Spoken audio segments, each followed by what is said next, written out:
Well, I think that I'll let the leaders in the Senate and the House speak to that issue, but that's a number that clearly has been an objective, and it's been a mantra and a battle cry for quite some time. So again, congratulations to the Senate and the House on getting this bill to the point where I could sign it today. And the $15 minimum wage is being a nation of 15 minutes. No, I said 15 minutes.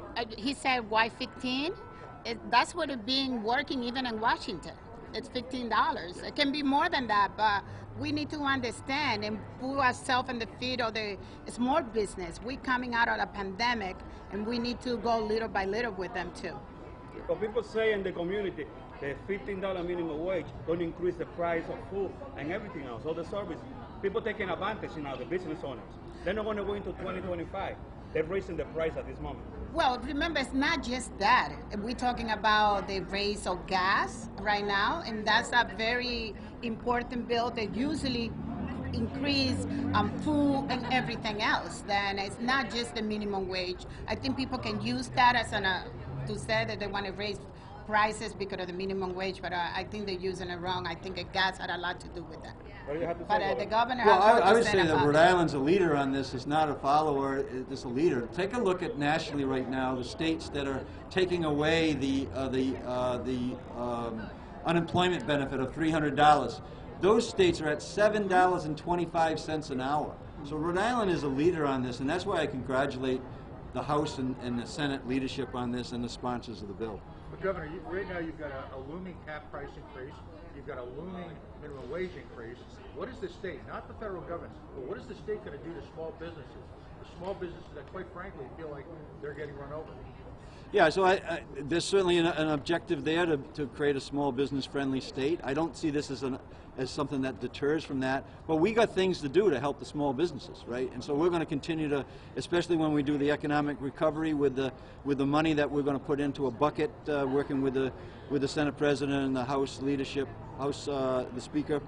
We're going to put money into a bucket for recovery, and then we're going to focus. As you can see, there's really movement. I'm really very optimistic that we'll remove some of the usury type of interest rates on late payments for taxes that are like 18% now, 14% on penalties. Those are all things that need to be adjusted, and we'll do one at a time. And the goal is to make Rhode Island a very small business friendly state. But all people who need to earn a living, they need to earn money too to be able to make sure that they can support the small businesses that are in the state. Representative, are you worried that the cap tax that's looming, that Governor Raimondo signed into effect, you just mentioned about rising gas prices.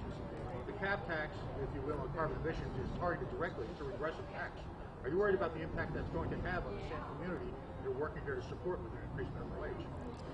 And I do, and we do, and that's why we put the increase on the minimum wage little by little, and it's going to take them to 25 to get to $15. And one of the reasons is thinking about small business. That's why we did an amendment to the law, not starting this year, starting next year. And the reason was thinking about small business and how some of the small business, because not all of them, got impacted by the pandemic. But I think this is a win-win for everybody. When we increase minimum wage, everybody going to spend more money out, and even the small business will benefit from.